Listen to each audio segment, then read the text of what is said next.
Құрметті қазақ елі, ассалаумағалейкум, ағайын амансыздар ма? Достар, Әлнұр Мұсаев дегеннің жазбасын бәріміз оққан шығармыз, иә? Әлнұр Мұсаев деген жалпы кім? Ол кезіндегі мынау біздің атамыз бар ғой, Нұрсұлтан атамыз. Сол Нұрсұлтан атамыздың күйеу баласы Рахат Алиев бар еді ғой. Соның жақын серігі, яғни досы. Білмейтін адамдарға айта кетейін. Екіншіден ағайын. Ол қашқын. Яғни мынау кезінде бізде мынау неше түрлі жағдайлар болды ғой елімізде. Сол кезде ол шетелге таған ғой, кухонный оппозиционерлер сияқты. Енді мен не үшін бұл туралы әңгімені айтып отырмын, ағайын? Себебі менің қатты жыныма тиген осы Әлнұр Мұсаевтың жазған жазбасы, соңғы жазбасы. Ол жерде ол не дейді?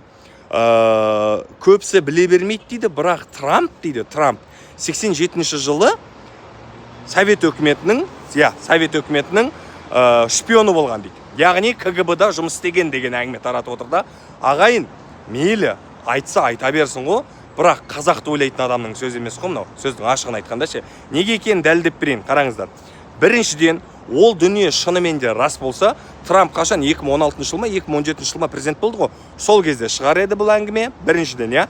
Екіншіден, осы үшін Америка Қазақстанды жалған ақпарат таратушы деп бізге үлкен санкциялар салып тастауы мүмкін да.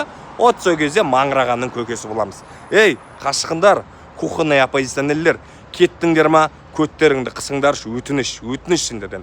Ең болмаса мына жерде қалған қарапайым қазақ халқын ойлаңдаршы. Ертең сендердің ойланбай сөйлеген сөздерің бізге етеді мына жерде. Түсінесіңдер ма? Сендер өздерің шетелде жатсыңдар жаңағы. Шетелдің ақшасын алып, әртүрлі ұйымдардың ақшасына неше түрлі әңгімені айтып, былапыт әңгімелерді маңырайтын ертең біз. Соны ойлаңдар да, ең біріншіден деген біледі. Сондықтан құрметті қазақ елі, әртүрлі қауесетке ере бермейік. Енді Құдайымыздан тілейік, Америка бізге санкция салмасын деп. Аман болайық.